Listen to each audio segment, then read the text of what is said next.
From our New York studios, let's go inside her story with Jackie Reed. Good morning, Jackie. Good morning, Tom, Sybil, and Jay. Listen, you guys, for many women, divorce can not only leave you with a broken heart, but some serious credit problems due to your ex doing things like not paying his bills post-divorce.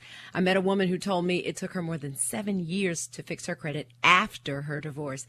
But there are ways to protect yourself. I'm going inside her story with credit repair specialist Paul Oster, who is the CEO of Better Qualify. Good morning, Paul. Listen, now I would think it's during the marriage that a spouse can do the most damage to your credit, depending on what accounts you share.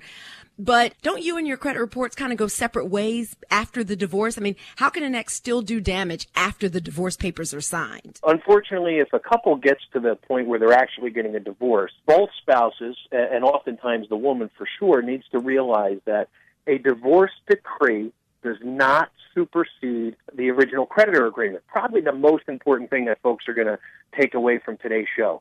What that means is if a judge orders a spouse to pay all of the credit card bills and their joint accounts, and let's say there's $100,000 worth of debt in those credit card bills, and the woman says, okay, well, if he's going to pay that, and that offsets some of the other monies in the marital settlement agreement, she doesn't take as much from a savings account or a 401k because he's responsible for $100,000.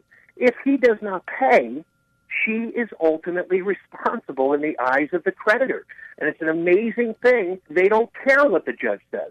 If you have joint accounts, it is imperative that they get closed immediately, they get separated, and they get paid. You cannot take his word for it. Obviously, if you're going through a divorce, there were problems already. We see the damage every single day, and I listen to women pouring their hearts out, but the judge said. And it's an amazing thing to me that more people do not realize that. Now, is it mostly women that you hear from in these types of situations? Because a lot of women still let their husbands handle the finances and really don't get involved in that. Do you still see that happening? Very large percentage of our clients have come through a divorce, and oftentimes it's the woman who suffers more.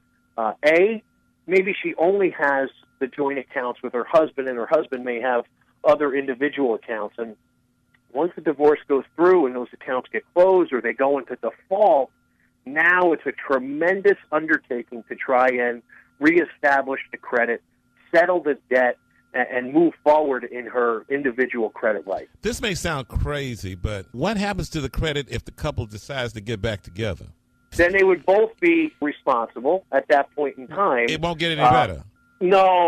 It doesn't. It doesn't have any effect. The marital status has no effect on credit, other than the fact that you may have joint accounts, together. So I speak all the time in front of groups, and I just tell them, congratulations, you're moving forward. You're going to get married, but you don't have to be married with credit. You can get the same credit cards, just get individual accounts, and you can pay those accounts out of a joint bank account.